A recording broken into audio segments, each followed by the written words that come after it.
Tidak sedikit kasus pembunuhan yang kini terungkap di publik. Yang lebih miris lagi, pembunuhan kerap dilakukan oleh orang yang memiliki kekerabatan. Mengapa demikian? Apakah benar manusia saat ini makin jahat? Akan kita bahas bersama dengan kriminolog UI Ardi Putra Prasetya. Selamat sore Pak Ardi. Selamat sore Mbak, saya salam sehat selalu. Baik, Pak Ardi, salam sehat selalu juga. Pak Ardi melihat kasus ini, anak yang ada konflik lah istilahnya dengan ibu dan ayahnya, ibunya hingga tewas, ayahnya saat ini terluka. Motif memang dan pelakunya memang belum dijelaskan oleh kepolisian, namun dari keterangan saksi, kronologinya adalah adanya cekcok terlebih dahulu karena bisnis keluarga. Melihat kasus ini sebenarnya seperti apa, Pak Ardi? Ya, baik, terima kasih. Yang pertama saya sampaikan rasa duka cita yang mendalam terhadap korban ya. Dan ini perbuatan yang sangat keji dan tidak dibenarkan. Dan yang harus kita ketahui Mbak, bahwa kejadian seperti ini bukan pertama kali. Kita ingat 17 April lalu, seorang pemuda di Malang juga tega membunuh ibu kandung karena uang 50 juta. Ada juga anak yang membunuh ibu kandung karena permasalahan-permasalahan sepele seperti itu. Nah ini kenapa terjadi, kita harus melihatnya lebih luas. Ada beberapa faktor yang mungkin bisa menjadi pemicu dari peristiwa ini. Nah kalau saya melihat ada beberapa yang sangat-sangat dominan ya. Yang pertama adalah konflik keluarga dan ketegangan emosional. Ini dibuktikan dari saksi, para tetangga mendengar ada konflik atau keributan di dalam rumah. Ini biasanya muncul karena ada ketidaksepakatan ataupun ketegangan emosional yang tidak dapat teratasi dan konflik itu tidak termanage dengan baik. Nah di beberapa kasus memang seorang yang mungkin melakukan pembunuhan ini adalah respon dari ketegangan yang tidak terselesaikan. Saya menduga di case ini korban meninggal dunia, ibu ini mungkin ada di tengah dari perseteruan antara anak dan si bapak ini. Seperti itu Mbak. Ini kan sebenarnya mungkin menjadi salah satu mekanisme penyelesaian konflik. Kenapa kemudian yang terjadi adalah membunuh untuk menyelesaikan konfliknya? Sedangkan kan sebenarnya untuk menyelesaikan konflik banyak hal lain yang bisa dilakukan. Ya, baik. Jadi ada beberapa faktor yang menjadi back end mengapa seseorang melakukan pembunuhan. Yang pertama mungkin ada case gangguan kesehatan mental. Ini ada gangguan mental yang serius, misalnya antisosial atau skizofrenia, ataupun gangguan disosiatif ini serius. Namun juga ada gangguan kesehatan mental yang sebetulnya bisa diselesaikan mungkin dengan konseling. Nah ini biasanya tidak terdeteksi dengan baik. Jadi kita menganggap hal tersebut adalah hal yang wajar, padahal secara psikologis ada gangguan-gangguan yang menyelimuti dari pelaku ini. Yang kedua, ini mungkin terkait dengan kontrol atau kekuasaan. Di beberapa case pembunuhan di anggota keluarga, ini terjadi dalam konteks keinginan untuk control over member atau mengontrol atau merasa memiliki kekuasaan penuh di dalam keluarga. Nah ini biasanya sangat erat dengan kaitan bisnis keluarga. Di beberapa case seperti ini Mbak, seperti itu. Nah yang motif ketiga biasanya ada gangguan-gangguan lain, eksternal. Misalnya ada pengaruh alkohol ataupun narkoba, seperti itu Mbak. Kalau misalkan kita lihat tadi Pak Ardi juga menyatakan kasus seperti ini bukan yang pertama kali. Sebelumnya sudah pernah ada dan tidak satu dua sebenarnya kasus seperti ini membunuh anggota keluarga sendiri. Apakah ini merupakan sebuah gejala sosial atas permasalahan yang lebih besar sebenarnya? Betul. Kita ingat beberapa waktu yang lalu, tepatnya di sekitar bulan November 2022, seorang anak meracun keluarga yaitu bapak, ibu, dan kakaknya ya, karena merasa tidak diperhatikan. Ada lagi case membunuh ibu kandung saat tadarus di masjid karena kesal dan sakit hati.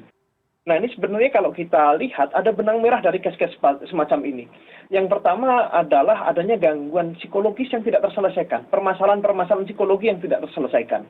Dan ketika mendapat terpaan misalnya dari pengaruh-pengaruh dunia maya misalnya, atau pengaruh dari televisi, dari film, hal-hal yang dianggap menyelesaikan masalah akan dilakukan, termasuk melakukan pembunuhan.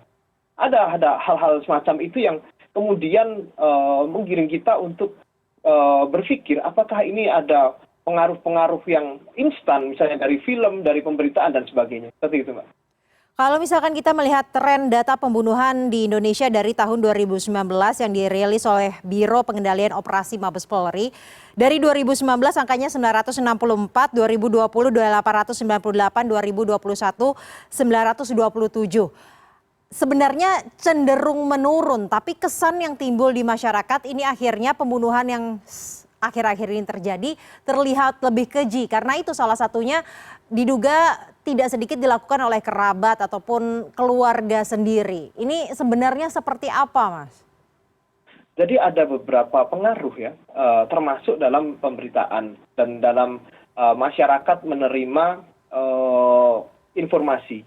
Kita di era sekarang 4.0 ya, kita mendapatkan informasi tentang pembunuhan, tentang menghilangkan nyawa seorang secara sadis ini lebih cepat dibandingkan dengan misalnya 10 tahun yang lalu. Waktu kita masih belum terbiasa menggunakan internet, ini berbeda. Walaupun angkanya ya hampir-hampir mirip dan case-case-nya hampir mirip, namun ketika di framing dan diberitakan itu akan menjadi berbeda. Dan case-case semacam ini sebetulnya juga banyak yang tidak terekspos. Ada di beberapa wilayah, misalnya yang tidak dekat dengan ibu kota, itu menjadi kasus yang biasa ketika seorang anak membunuh orang tuanya semacam itu, Mbak. Jadi sebenarnya trennya ini tidak meningkat ya? Untuk tren secara rasio itu tidak ada mengalami peningkatan signifikan. Nah, yang menjadi menarik adalah ada perubahan misalnya motifnya sama, namun metode yang dilakukan ini kemudian meniru, ada copying di situ, ada imitating di situ, itu kemudian muncul. Misalnya ada pengaruh, sekarang orang lebih mudah menonton film dibandingkan 5-10 tahun yang lalu adanya aplikasi yang menyediakan itu. Dan ketika menonton film, dia tidak sadar ternyata juga dipengaruhi bagaimana untuk menghilangkan nyawa seseorang. Itu ada muatan-muatan itu dalam film misalnya seperti itu. Makanya di kebijakan kita memang ada klasifikasi untuk tontonan yang bisa ditonton oleh kelompok-kelompok umur semacam itu, Mbak. Modus dan motifnya ini yang berkembang, seperti itu ya, Pak Ardi? Berkembang, ya. Kejahatan itu dipelajari dan dipelajari dari manapun itu bisa, Mas. Modus ataupun motif yang saat ini paling marak apa dan apakah masalah ekonomi akhir-akhir ini kan memang sering terjadi, apakah memang motif ekonomi ini menjadi yang dominan, salah satu yang mungkin 3 tertinggi? Ya, jadi ada 2 motif pembunuhan yang angkanya cukup tinggi. Yang pertama adalah motif ekonomi tentu saja, dan yang kedua adalah ketegangan emosional. Bagaimana emosi sesaat itu tidak terkontrol, ditambah lagi ada gangguan psikologis yang mendasari, itu kemudian menyebabkan seseorang relatif lebih mudah untuk menghilangkan nyawa orang lain. Nah ini yang harus dikaji lebih jauh dan mendalam, bagaimana kondisi psikologis masyarakat Indonesia ini secara umum. Apakah di situ ada misalnya rasa frustasi yang tinggi, misalnya ada distrust terhadap misalnya orang-orang sekitar, tidak bisa menyelesaikan permasalahan psikologis dengan orang-orang terdekatnya, ini harus kita riset mendalam. Sebagai contoh, kita menanggapi ketika ada orang dengan gangguan kejiwaan misalnya atau gangguan psikologis, kita masih menganggap hal yang tabu untuk melakukan konseling. Di negara-negara maju konseling ini hal yang biasa, namun di kita mungkin itu masih menjadi sesuatu yang tabu. Padahal ini menjadi salah satu entry point bagaimana seseorang bisa melakukan tindakan-tindakan irasional termasuk pembunuhan, seperti itu. Selain membiasakan atau menormalisasi konseling, apalagi yang sebenarnya bisa dilakukan secara sinergi oleh pemerintah dan juga masyarakat untuk menurunkan tren pembunuhan ini? Karena kan kita tidak mau ya angkanya stagnan terus. Ya, ada tindakan preemptif dan preventif yang bisa dilakukan oleh kepolisian. Kita tahu sekarang ada Babin Kamtibmas, ada misalnya polisi RW yang lebih dekat dengan warga. Ini bisa kemudian memberikan sosialisasi tentang misalnya memberikan efek gentar, efek bagaimana masyarakat itu diedukasi bahwa jika membunuh itu hukumannya sangat tinggi dan itu sangat menyengsarakan semua pihak semacam itu.